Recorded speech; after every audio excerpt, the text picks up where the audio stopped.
Okay, thank you very much. Please. Thank you. Big day today at the White House. All of American society is engaged and mobilized in the war against the invisible enemy. While we must remain vigilant, it is clear that our aggressive strategy is working, and very strongly working, I might add. New cases are declining throughout the New York metropolitan area. Cases in the Detroit and Denver metro areas are flat. Washington, D.C., Baltimore, Philadelphia, and St. Louis are showing great signs of progress, and new cases in Houston and New Orleans are declining.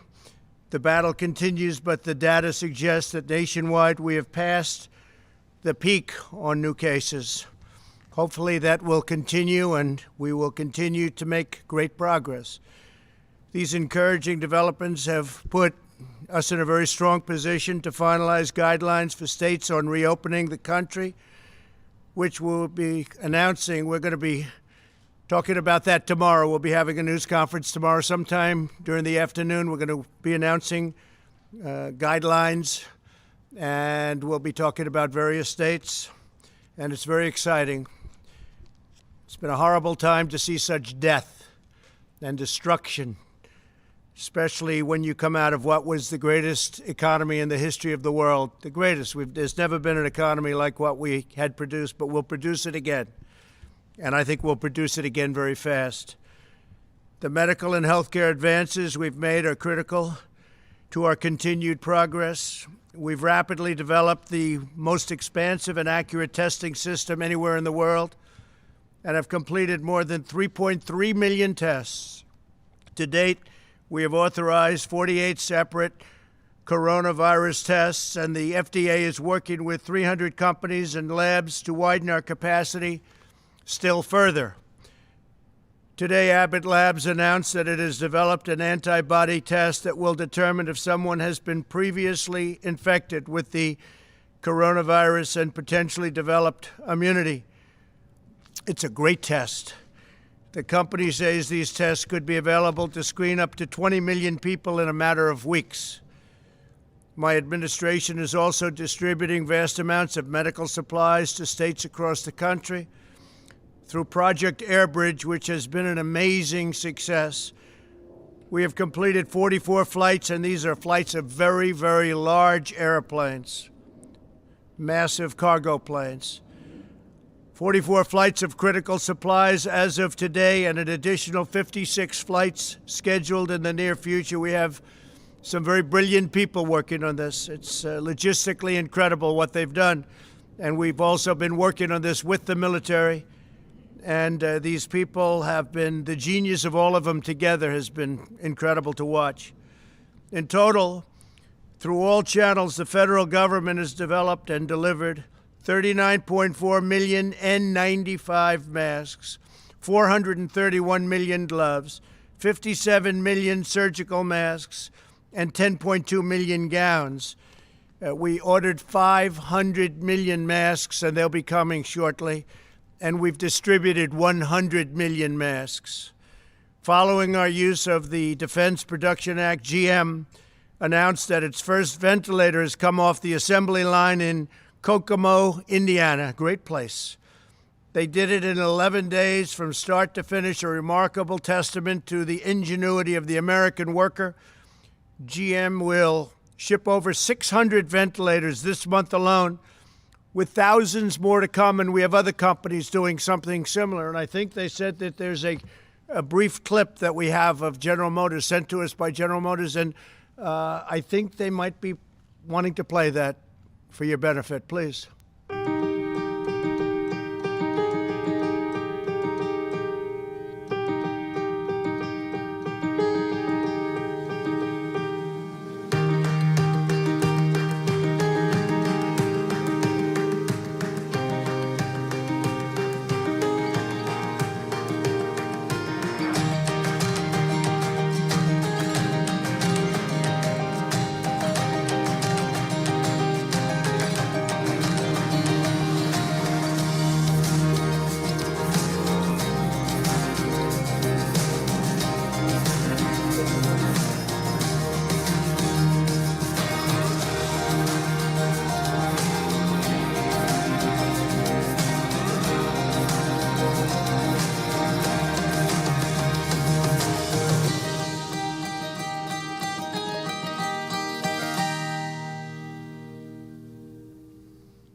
know you got a little bit nervous when you saw there was a clip about ready to be played, but that was sent to us by General Motors, and we thought it would be a good one to play. It's amazing. It's, what they've done in a very, very short period of time. They're now making thousands of ventilators, and they're coming out of the factory very rapidly at a clip that nobody can even believe. But we have others also doing it, and these are very high-grade ventilators. So we're helping a lot of people, and at this moment, nobody needs them. We have to remember, during the surge, nobody's needed them for weeks now. But we'll have them for stockpiles, and very importantly, we're going to have them for other countries because nobody's able to do things like we can do, and we're going to be able to help other countries that are having tremendous problems, to put it mildly. My administration is using every available authority to accelerate the development, study, and delivery of therapies, so important therapies, treatments, and ultimately what we want to come up with is a safe vaccine. But frankly, the therapies to me are the most important because it takes care of people right now. The vaccines have to be tested, so it takes a longer period of time. But we have some great potential therapies already, and we'll see how they're working. We'll be able to report on that, I think, over the next week or two. Tremendous progress has been made. At least 35 clinical trials of promising therapies are now underway. So 35 different genius companies.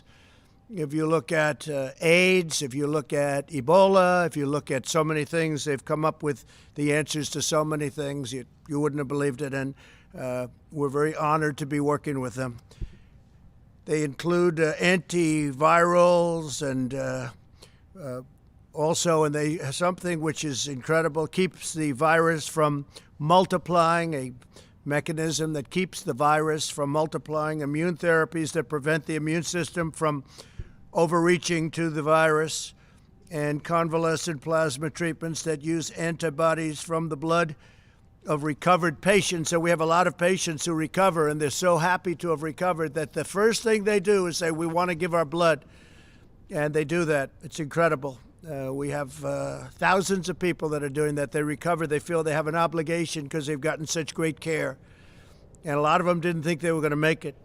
As the entire U.S. government works to combat the global pandemic, it is absolutely essential that the key positions at relevant federal agencies are fully staffed, and we're not allowing that to take place through our Congress. They're just not giving it to us. We have many, many positions that are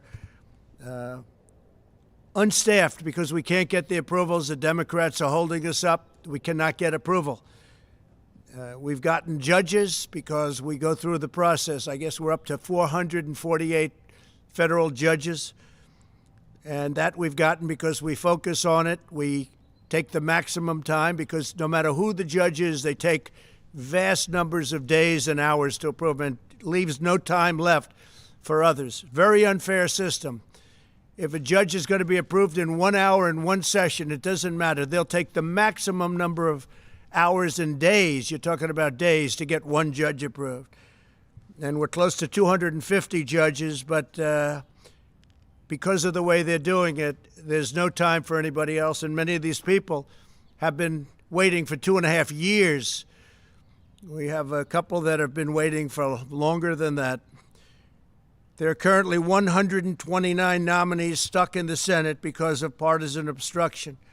Many are nominated for vacancies that must be filled to assist with the coronavirus crisis and the resulting economic challenges. And I've read over the couple of years, well, I didn't fill positions. I don't fill positions. In some cases, we don't need the position, and I'm all for that. But in many cases, you do, but we can't get them approved by the Democrats. They won't release them.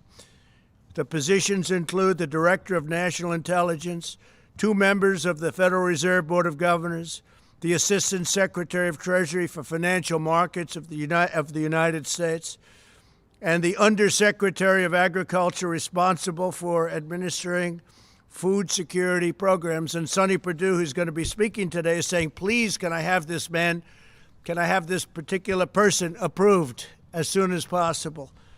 He's been telling me that for a long time, and the Democrats won't allow it to happen. Again, every single judge, every nominee we have goes through maximum or at least they go through a long process. So it takes days and days, and there's no time left, and it's just a concerted effort to make life difficult. An example is Michael Pack. He's my nominee for the CEO of the Broadcasting Board of Governors, and he's been stuck in committee for 2 years, preventing us from managing the Voice of America. Very important. And if you heard what's coming out of the Voice of America, it's disgusting. What things they say are disgusting toward our country. And Michael Pack would get in. He'd do a great job, but he's been waiting now for 2 years. Can't get him approved. The Senate has left Washington until at least May 4th. The Constitution provides a mechanism for the president to fill positions in such circumstances. The recess appointment, it's called. The Senate's practice of gaveling into so-called pro forma sessions where no one is even there has prevented me from using the constitutional authority that we're given under the recess provisions. The Senate should either fulfill its duty and vote on my nominees, or it should formally adjourn so that I can make recess appointments. We have a tremendous number of people that have to come into government, and now more so than ever before because of the virus and the problem. We have to do it, and we have to do whatever we have to do. They've made it very, very difficult to run government. I don't think any administration has done anywhere near what we've done in 3.5 years. But every block, every week, they put up roadblocks. Whether it's Russia, or whether it's impeachment hoax, or whatever it may be, it's always roadblocks and a waste of time. If the House will not agree to that adjournment, I will exercise my constitutional authority to adjourn both chambers of Congress. The current practice of leaving town while conducting phony pro forma sessions is a dereliction of duty that the American people cannot afford during this crisis. It is a scam, what they do.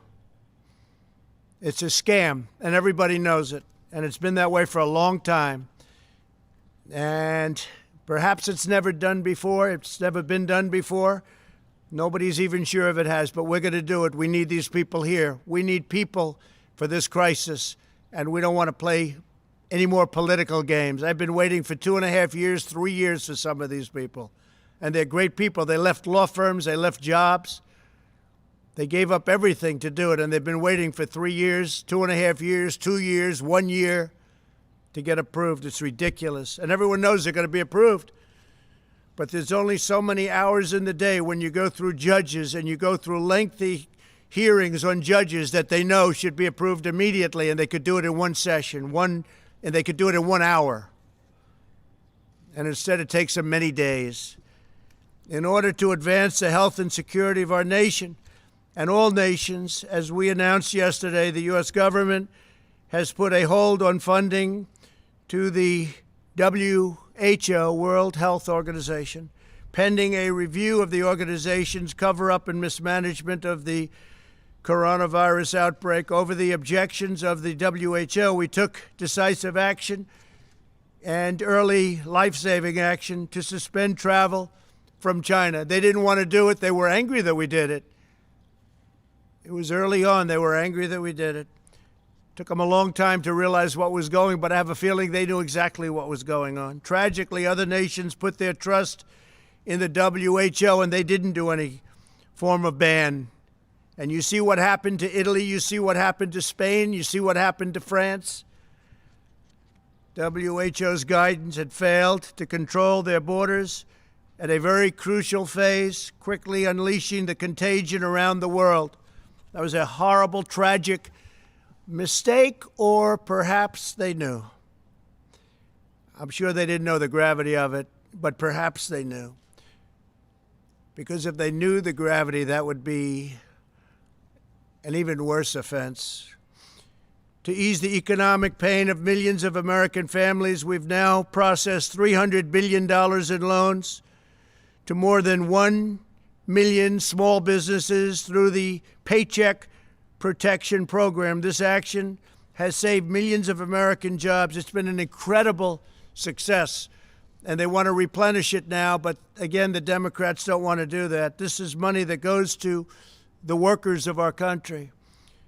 Phase one was $350 billion, and now phase two, we want to do $250 billion. This goes to workers, and it goes to small businesses, so we can save all the small businesses around our nation. Mike McFarland from Nebraska recently said this historic relief has been a godsend for his small factory and the 136 Americans who work there. Save those jobs. Another small business owner, Tim Miller from Oklahoma, called the program a total lifesaver for his auto repair shop's 4 employees. Stories like these underscore why Congress must replenish the Paycheck Protection Program immediately. The Republicans want to do it. They want to do it immediately. They want to do it now. And the Democrats are stopping it. A short time ago, CDC issued public health guidelines for critical industries. In a few moments, Agricultural Secretary Sonny Perdue will elaborate on how these guidelines apply to our nation's dedicated workers in the food processing profession, because it's a profession. It's incredible what they do. Food processing, and they're keeping our grocery stores full. The shelves are not bare like the shelves that I inherited when we took over the stockpile, the medical stockpile, where the shelves were bare. The cupboard was bare, I say. Tomorrow I'll also be leading a call with elected officials who will consult with my administration as we work to restore our economy to full speed. And we really think with all of the stimulus and all of the pent-up demand, we're going to have an economy that really comes back quickly, and would like to see it more than match what we had before. What we had before was a miracle, and we think this is going to be even more than a miracle. We're going to do it because we have the greatest people in the world. We'll also be speaking to America's governors tomorrow, and then we'll be announcing exactly what's happening. You already know we'll be opening up states, some states much sooner than others. And we think some of the states can actually open up before the deadline of May 1st. And I think that that will be a very exciting time indeed. Governors are looking forward. They're chomping at the bit to get going.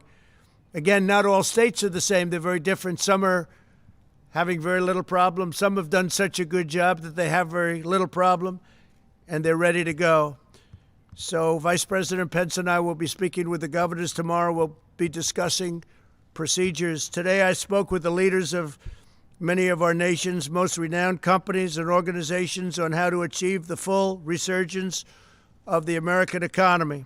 My discussions included top leaders in health and health care, transportation, technology, financial services, food, beverages, hospitality, real estate, retail, agriculture, construction, energy, labor, manufacturing, and sports industries. We want to get our country open again. We want to have our sports leagues open. You want to watch sports. It's important. We miss sports. We miss everything. We want to get back. These experts and innovators provided extremely productive feedback on how to safely reboot our economy. They gave us a lot of great ideas. We spoke to a lot of very, very smart people. The highest of the high tech. The level of IQ on some of those calls was about the highest you've ever seen on a phone call, that I can tell you.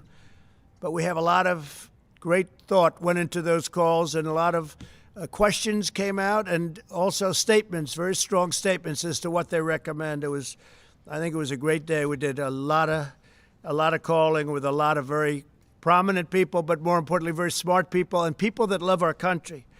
They talked about the vital importance of our wide array of relief measures to address the present crisis, and they provided valuable insights on how to move forward, including on the role of protective gear, where we have tremendous amounts of protective gear coming in, robust testing, and the future use of therapies and treatments. They also underscored the crucial importance of strong supply chains and communications infrastructure. We're talking about infrastructure for the middle of our country. We're talking about broadband and things that they frankly don't have and haven't had for a long time because a lot of politicians forgot about them. Can't forget about them. They're really the heart and soul. Can't forget about them. And we're talking about the telemedical. It's a new thing, and it's incredible what they've been able to do. This is an industry that's just growing, but it's grown by leaps and bounds over the last 5 weeks. People are learning so much. Without the ability to see a doctor, they're learning so much, and a lot of good things are happening. That's something that's really, going forward, I think, going to be very important for our country. As we've seen throughout our proud history, America is never greater than when our people are working in unison toward a common goal. That's what's happening right now. We'll go ahead, we'll forge an even brighter future today than we had, and we'll be, along with other nations, hopefully, we're working with other nations, we'll be the comeback kids, all of us, all of us. It's incredible what's going on. I'm very proud of the people of this country. I'm very proud of the people I spoke to today. These are truly great, brilliant people, and we've gained tremendous insight. So tomorrow's going to be a very big day. We're going to be speaking with the governors. We'll have some information on some openings. And again, we'll have some openings that will exceed our expectations, and they'll be safe, they'll be strong, but we want to get our country back. We want to get our country back, and we're going to do it, and we're going to do it soon. With that, I'd like to ask Dr. Birx to come up and say a few words, and then Secretary Sonny Perdue, and then Vice President Pence. Thank you very much. Thank you. Thank you.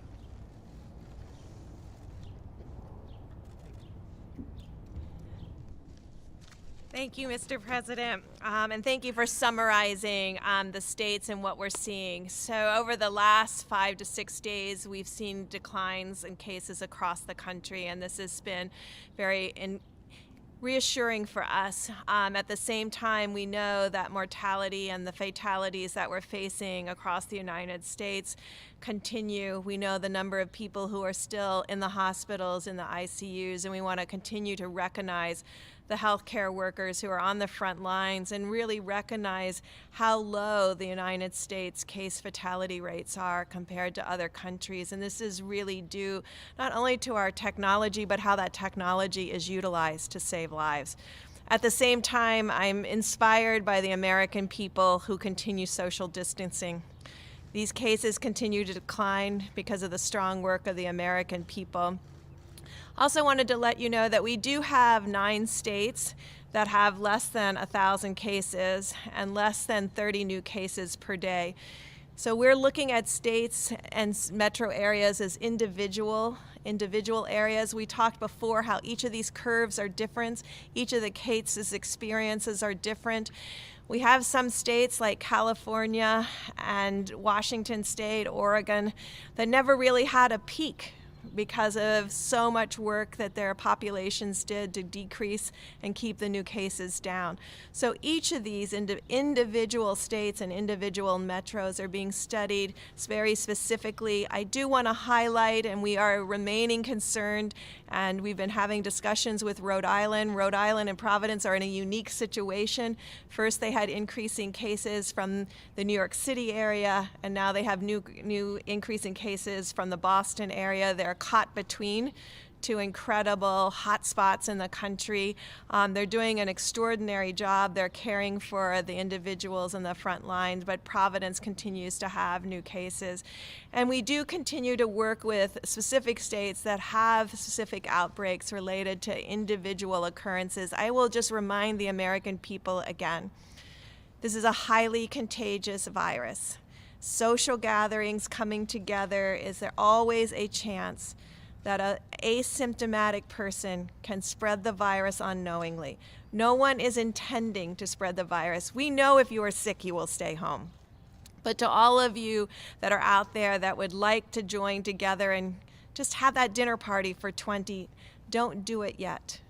Continue to follow the presidential guidelines. We really appreciate the work of the American people. We see as a country we're improving. We see as metro areas we're improving. We see as communities, as counties, and as states we're improving. But that also still requires everyone to continue to social distance. And in the end, we do have states that have very few cases and very few new cases. And so these are the ones the President is referring to that have been silent, relatively silent throughout this epidemic and pandemic that many of us have faced. And so these are the groups we're working with very specifically, and each of these governors and each of these mayors will have to make decisions after generalized guidelines are put out so that they can do what's best for their communities. They are at the front line. And I wanted to conclude by really thanking my PEPFAR teams around the world who have been working tirelessly throughout the world to ensure that Africa and Asia doesn't experience this level of infections that we have seen here. They've turned over their capacities from their embassies. Our U.S. hires throughout the world, our ambassadors, are still on the front line with our local staff, working with ministries of health to confront this virus around the globe. And I assure you that they are continuing to invest in the health structures, the laboratory, and the frontline care to ensure that all of the work that we have done against TB, HIV, and malaria continues, but that we use our capacity, our laboratories, our clinics, our hospitals that have been built by the American people and the generosity of the American people to really combat this COVID-19 around the globe. Thank you. Thank you very much. Thank you, Doctor. Sonny, please.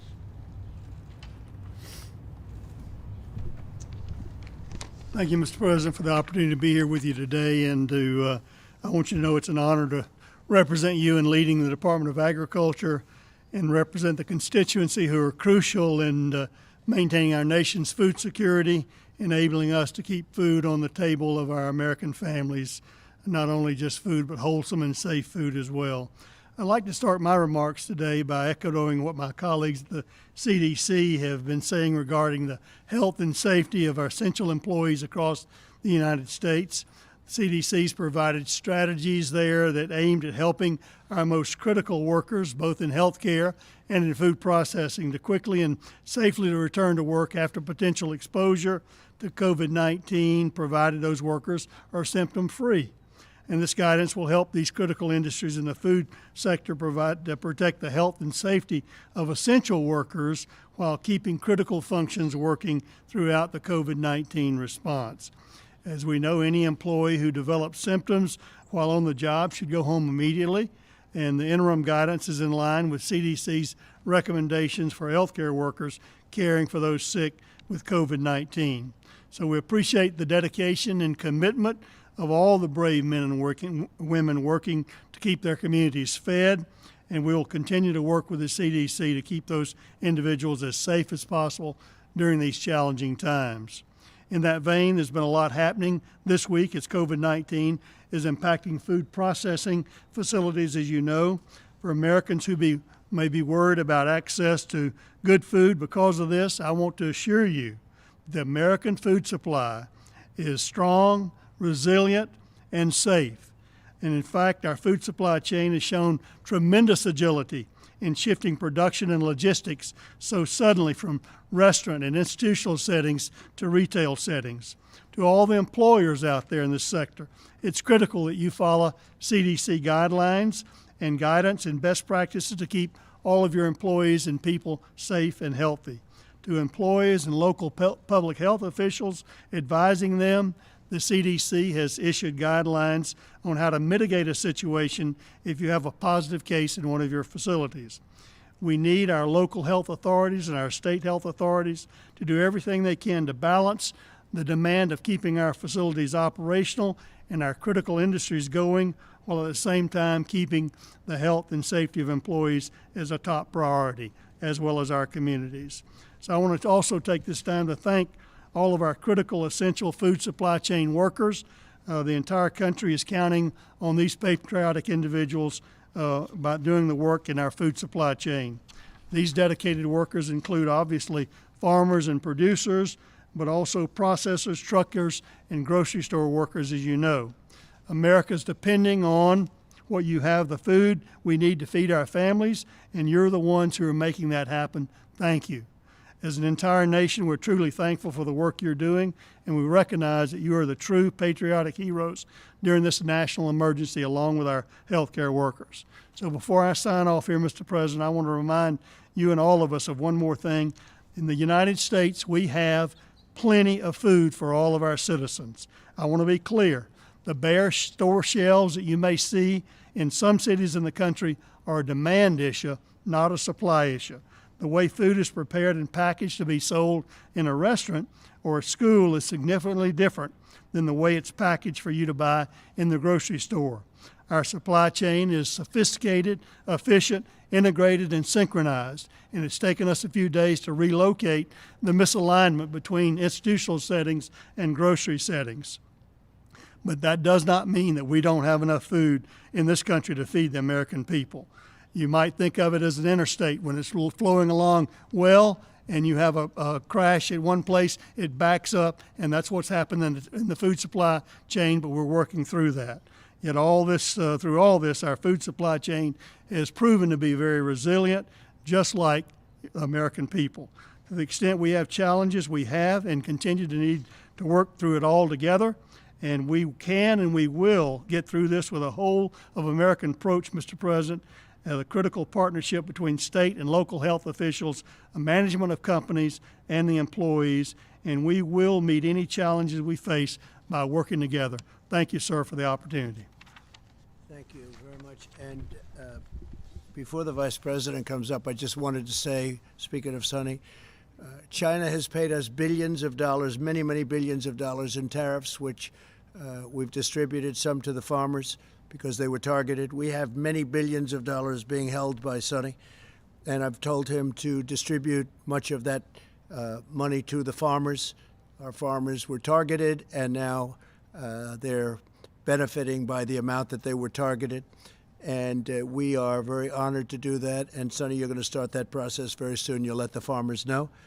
Nobody can take advantage of our farmers. So we have a lot of money that we've taken in from China. We're going to be distributing that money from Sonny to the farmers. And there's tremendous money over and above that. That money was paid directly into the Treasury of the United States.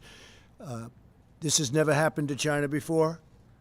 They never gave us 10 cents. Now they're paying us billions of dollars, and we appreciate it. So thank you very much, Sonny. Great job. Please. Mike, please.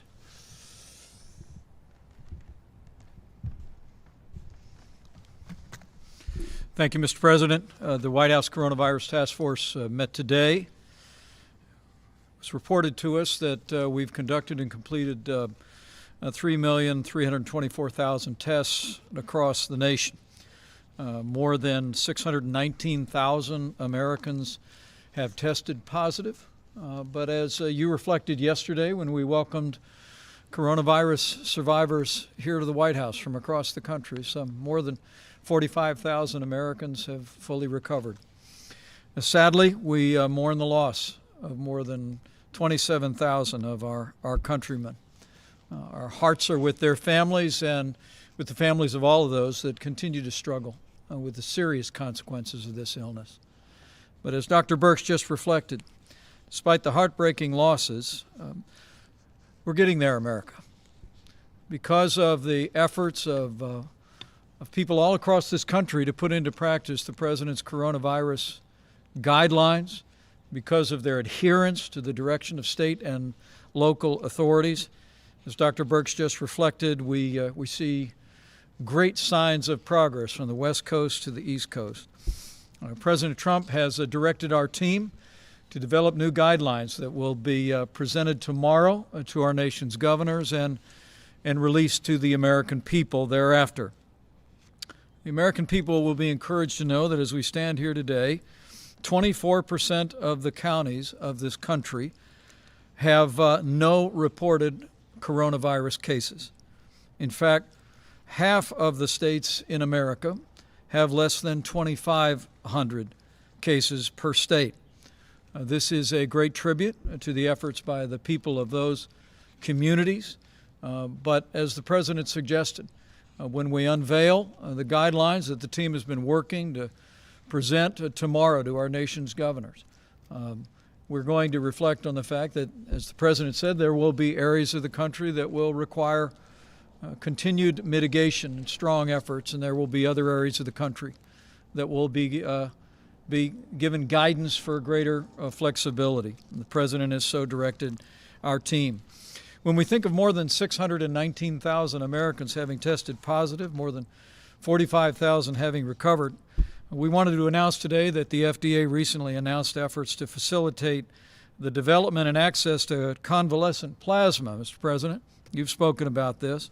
People who have recovered from the coronavirus have antibodies in your bloodstream that can attack the virus. The Mayo Clinic today is working with the Red Cross to make sure that coronavirus patients have access to the convalescent plasma treatments, and over 1,000 institutions across America have already joined this program. And we want to urge every American who has recovered from the coronavirus for at least 2 and preferably 4 weeks to contact your local blood or plasma donation center and arrange to donate. It's one more way that the American people can do their part and step forward. And thousands have already done so, and we know that tens of thousands will join them. On the subject of supplies, Mr. President, I'll be very brief because you detailed a great amount. As the President mentioned, the air bridge has completed 44 flights, 56 more are scheduled. But on the subject of facial masks, which are so important for the protection of critical infrastructure, I'm pleased to report that the average daily delivery through the commercial network through our air bridge is 22 million facial masks coming into the marketplace. The average inventory in the network over a 7-day period is 80 million masks. And FEMA is actually working as we speak to move facial masks to priority infrastructure, food supply, first responders. There'll be 6.5 million masks that go out before the end of this week, an additional 20 million before April the 20th, and then we'll be adding 6.5 million each and every week. At the President's direction, we're going to ensure that all of those that work in food supply, all of those first responders, have access to masks, and we're increasing those every day. Finally, I know I speak for the President when I say how proud we are of all of our healthcare workers across the country, and how proud we are of the men and women in uniform, our medical professionals who have been deployed across the nation, literally by the thousands. In fact, as we stand here today, 576 doctors, nurses, and other military medical professionals have been deployed to 13 hospitals across the nation, 10 in New York, and 1 in Connecticut, Texas, and Louisiana each. And as the President reflected a few days ago, because we happily did not have the demand on the Javits Center and on the Comfort in New York City, at the President's direction, we have deployed doctors and nurses from those 2 facilities to hospitals. In fact, the President and I were just speaking to Mayor de Blasio just before we came out, and he expressed his great admiration and appreciation for the relief that these medical military personnel have provided to incredibly dedicated people in our hospitals. 258 medical personnel just yesterday were deployed off the ship and out of the Javits Center into New York. With that, Mr. President, I'll step aside, but it's remarkable to think of all that we've accomplished over the last month since you first issued the presidential guidelines for America. The truth is, because of what the American people have done over the last 30 days, we are slowing the spread. We are ensuring that every American family would have access to the health care that we'd want any member of our family to have, with the greatest health care professionals in the world. We're saving lives, and we're healing our land. And so we want to thank the American people for all you have done. And tomorrow we'll be presenting a new guidance to the governors of this country about how we build on our progress and reopen America in a safe and responsible way. Thank you, Mr. President. Thank you. On the recess appointment, Mr. President, if I could. Mr. President? Steve, please. You've mentioned the possibility of adjourning both chambers of Congress. Could you explain what you meant by this? Very simple. If they don't act on getting these people approved that we need, we need them anyway, but we especially need now because of the pandemic, we are going to do something that will be something I'd prefer not doing, but which I should do, and I will do if I have to. Caitlin, go ahead. Questions for you. One, on a call with business leaders today, they said testing has got to be ramped up significantly before they feel comfortable reopening their stores, their restaurants, Sure. and whatnot. Isn't that what health officials and state governors have been? It's what I want to, and we have great tests, and we want the states to administer these tests for the most part, but we're standing behind them. We have great tests. We've done more testing now than any country, as you know, in the world by far. We have the best tests of any country in the world. Nobody has the quality of tests. If you look at Abbott, what they've come up with in a short period of time, they've been incredible. Roche has been incredible. We have the best tests in the world, and we will be working very much with the governors of the states. We want them to do it. We're not going to be running a parking lot in Arkansas. We're not going to be running a parking lot where you have a Walmart, which has been great, by the way. Walmart has done a fantastic job, but where you have a testing center and running that from Washington, D.C. The states are much better equipped to do it. But we'll be working with the states. We're standing behind the states. We're going to work very closely with the governors in terms of that. Getting additional equipment. It used to be 3-4 weeks ago, 2 weeks ago, could we get more ventilators, right? And we got them ventilators, and you don't hear that anymore. It's been pretty amazing what we've been able to do. Yeah, go ahead, John. Walmart. A lot of those testing centers are still for first responders, healthcare workers who have symptoms only. When is it going to be widespread enough to where these companies can feel comfortable being open? Will that? Well, I think the companies will determine that, and the governors will determine that, and the federal government will do. And if we're not happy, we'll take very strong action against a state or a governor. If we're not happy with the job a governor's doing, we'll let them know about it. And as you know, we have very strong action we can take, including a close down. But we don't want to do that. We're working with the governors, and we're working closely with the governors. The relationship has been very good. Vice President has had a lot of conversations over the last 2 weeks with either 50 or almost 50 governors on every conversation, and they've been really positive conversations. We have the right to do whatever we want, but we wouldn't do that. But no, we would have the right to close down what they're doing if we want to do that. But we don't want to do that, and I don't think there'll be any reason to do that, but we have the right to do that. Steve, go ahead. Go ahead. You got me already. Mr. President, why did you have your name added to these coronavirus relief checks? Well, I don't know too much about it, but I understand my name is there. I don't know where they're going, how they're going. I do understand it's not delaying anything, and I'm satisfied with that. I don't imagine it's a big deal. I'm sure people will be very happy to get a big, fat, beautiful check, and my name is on it. Yeah, go ahead, please. Mr. President, Go ahead, please. presidents never Please. did this. Why are Please, go ahead. Thank you, Mr. President. Dr. Birx just said that Rhode Island is seeing an increase in cases from people that are coming from Boston and New York. You just said you'd like to reopen some states before May 1. How will you stop a second spike in cases if people are traveling between states? How will you control the flow of people? Well, the traveling? governors can control that flow, as an example. In fact, I just saw a little while ago it was reported that certain borders are being controlled already by states. They're starting to take control of their borders, which is good. So they'll be controlling. They may do testing for people wanting to come in. I'd read that about Rhode Island, so they have to watch it. They have to be very careful. Yeah, please, in the back. Thank you, Mr. President. About reopening the country again, you said, along with other nations, what form would it take? Are you considering also relaxing the border between Canada and the U.S.? So our relationship with Canada is very good. We'll talk about that. It will be one of the early borders to be released. Canada's doing well. We're doing well. We'll see. But at some point, we'll be doing that. In the meantime, nations that are heavily infected, we have a lot of nations that are heavily infected. Some are getting better. Some are still on the way up, unfortunately. We're keeping very strong borders with those nations. But with Canada, we are talking about different things. Yeah, please. Mr. President, you said the evidence suggests that nationwide we have passed the peak on new cases. What's your evidence for that? What are the numbers Well, saying? all we're doing is looking at the numbers. We're looking at our graphs. We're looking at our models. We're getting a great response from Deborah and from Tony and from many of the professionals that are working. We have great professionals working with us.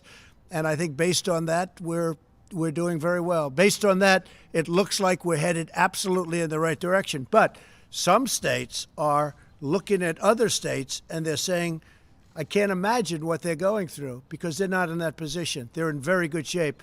I would say that we have 20 states at least, but you really have 29 that are in extremely good shape. You have others that are getting much better. And I think with almost a few exceptions, you have every state that is either doing better or on the way to doing better. Yeah, please. Yeah, go ahead. Yeah, thank you, Mr. President. On your threat to adjourn Congress, clearly you have the power, Article 2, Section 3, but that'd be quite radical to do. Earlier last month, you were in the Oval Office, talked about now is not the time for partisanship.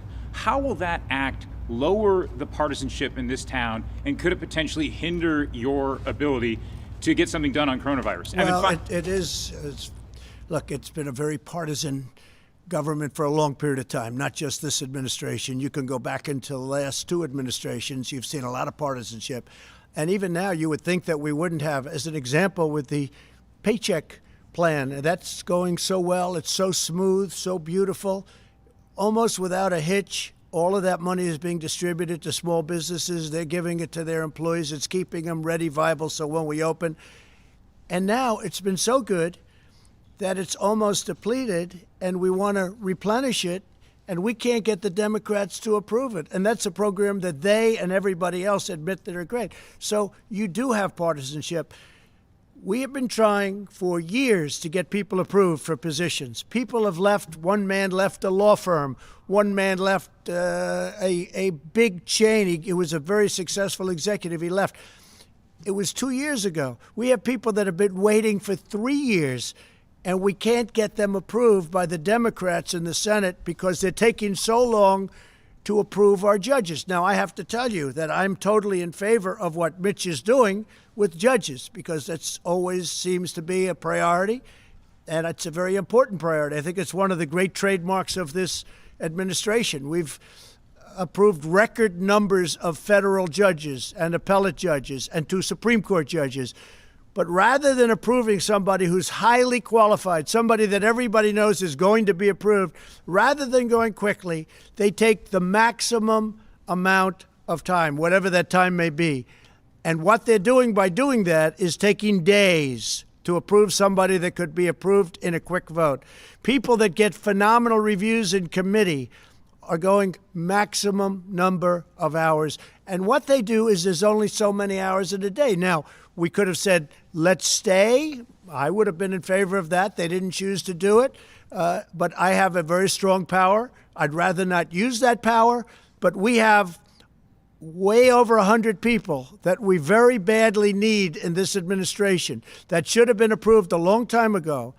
And one of them is the head of Voice of America. If you look at what they're doing and what they're saying about our country, it's a disgrace, the people that are running that. We have somebody that's really good, really talented, and that loves our country. And I want to get these people approved. That's one of many. We have professionals. Sonny, you've been waiting for, how long have you been waiting for the man that we're talking about coming in? 2.5 years. So Sonny Perdue just happens to be here talking about something else. So you've been waiting for one of the most important positions as Secretary of Agriculture is the position. It's distribution. We need it now. We're talking about shelves. We're talking about cupboards. He needs it. He's been waiting. He didn't know he was going to get this question. You've been waiting 2.5 years. The person is exceptional. That person left a very good job. And it's embarrassing to me. He'll say, do you think you'll get that man approved? He's been saying that to me for a long time.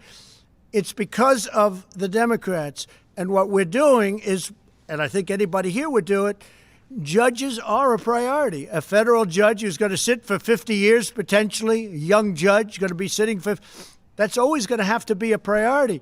But because they're taking so much time in approving they're trying to put us through the mill. That's when you talk about partisanship, and it's never, ever happened before. You can look at every administration in the history of this country. Nobody has ever had hundreds of people not approved after 3.5 years. Go ahead, please. What's the timeline for that, though? If Congress doesn't act we'll by know when, soon. do you Look, have a they date? know. They've been warned, and they're being warned right now. If they don't approve it, then we're going to go this route. And we'll probably be challenged in court, and we'll see who wins. But when the court hears that we aren't getting people approved, as Sonny would say, for 2.5 years for an important position that we need because of this crisis. We needed these people before, but now we really need these people. When you talk about, back to the numbers for a second, when you talk about the numbers, the jobless claims are going to come out tomorrow. It's likely around 5 million more Americans putting their names in for unemployment benefits, but yet there are still a couple thousand people as well dying a day because of coronavirus. When you talk about opening up the American economy, or at least in parts now, how do you balance that decision out given both of those figures? Well, we are. There has to be a balance. You know, there's also death involved in keeping it closed. And I've gone over this with you, and I believe this so strongly. When you look at mental health, when you look at suicides, suicide hotlines which are exploding, people losing their jobs, when you look at drugs and people that didn't take drugs and now they're becoming drug addicted because they're going through a problem, they have no job, they have no money coming in, other than the money we're getting them. We've opened up the coffers to a large extent. We're helping people. This is why I wish the Democrats would help us a little bit with it, because they should.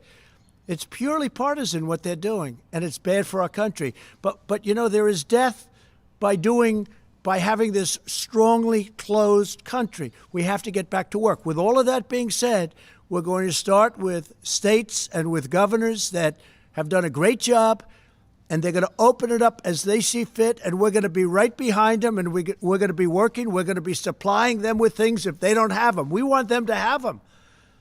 We're going to be helping them with ventilators after this is over so that they can't say, oh, the federal government. We want them to have, they've had a lot of options. Many of the governors have had a lot of options over the years to buy ventilators. They didn't choose to do it.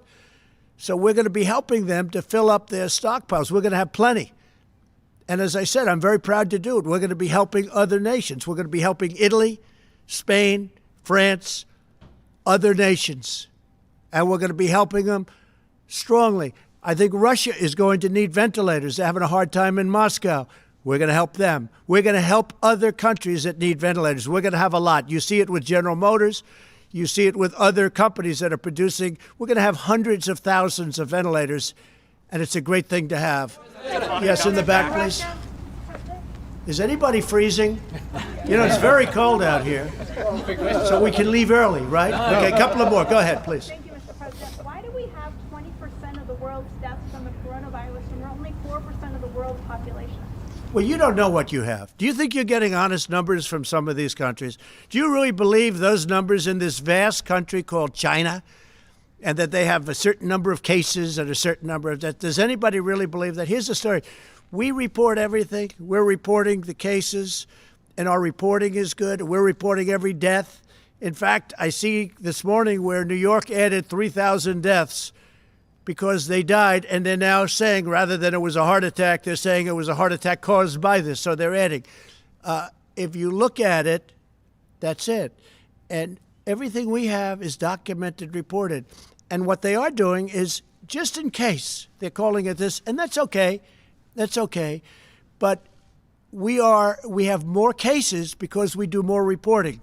We have more cases because everything is down. But does anybody really believe the numbers of some of these countries that you've been watching and you've been reporting on, and then it's like they didn't have the big thing? There have been some really, really bad, heavily in really some countries that are in big, big trouble, and they're not reporting the facts. And that's up to them. All I know is we report the facts, and we're a country that's getting better. John, go ahead.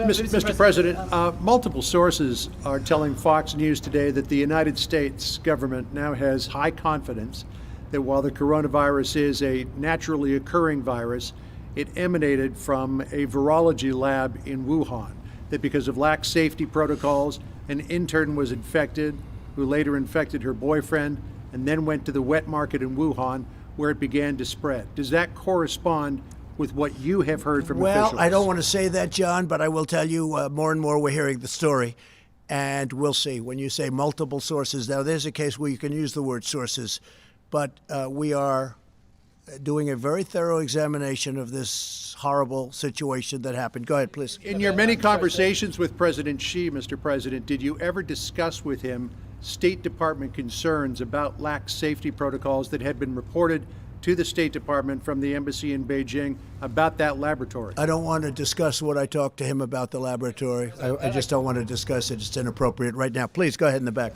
Tim Alvia from Channel 9 Australia.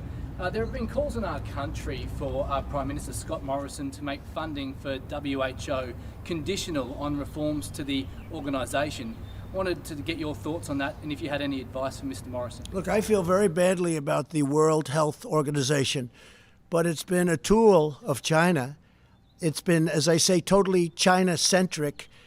you take a look at everything that's happened. They've been wrong. I was all for it at the beginning. What do I know? I walked in, I said, World Health Organization, isn't that wonderful? And then you start to see all the mistakes. They didn't want us to close our borders to China, to Wuhan specifically. They didn't want our borders closed. You take a look, Mike was there, we're all there, and they're criticizing me for closing the border. I did that very early. By the way, I did that very early while Nancy Pelosi was trying to have in San Francisco parties in Chinatown because she thought it would be great. She wanted to show that this thing doesn't exist. These are people, I'll tell you, we have some politicians on the other side that don't know what they're doing. If you look at timelines, you got to look at some timelines. But the World Health Organization, just like the World Trade Organization, I'm telling you, I call them, they have been treating the United States for decades so badly, and they've been so in favor of China. China took off when it joined the World Trade Organization because of what's happened. Think of it. They're considered a developing nation, and because they're and we're not. Well, we're a developing nation too in my book, okay? We're developing too. But the fact is, we have been treated so badly by these organizations, and believe me, I'm looking at that one too. We're winning a lot of lawsuits right now that we never won before in the past. We're winning a lot of money that we never won in the past. That's with the World Trade. But with the World Health Organization, what's happened there is a disgrace. Here's the other thing. We pay $400 to $500 million a year. China's paying $38, $39, and $40 million a year. And it's like they control this group. I could do that too if I want to devote full time to it or have some very capable people dealing with Dr. Tedros, okay? I could do it too. I could do very well with that. But there's something going on. There's something going on that's very bad. Now, the $500 million that we save, we're going to make a determination over a little period of time. But they're going to either have to make massive changes. I don't even know if they're going to be able to do that. Or we're going to give money to people. We want to help people. You know, what we do in Africa with AIDS, people have no idea what we do. And the money we spent. We were talking about it the other day, Doctor. We are spending billions of dollars to help people. In the case of one that Dr. Birx is very much involved in, AIDS, billions of dollars. And you know what? It's a great thing. Nobody talks about it. Nobody gives us credit. We do that, and we do it very directly. But we're spending billions of dollars to help people live, and all over the world. But we're spending $500 million to the World Health Organization, and there's something very bad going on. And you know what? I've gotten very much involved. It's been going on for a long period of time, and we don't want to be the suckers anymore. So it's cold out. We will talk to you tomorrow. Big day tomorrow. Very big day. Thank you. President, if Dr. Tedros is removed, would you change your mind?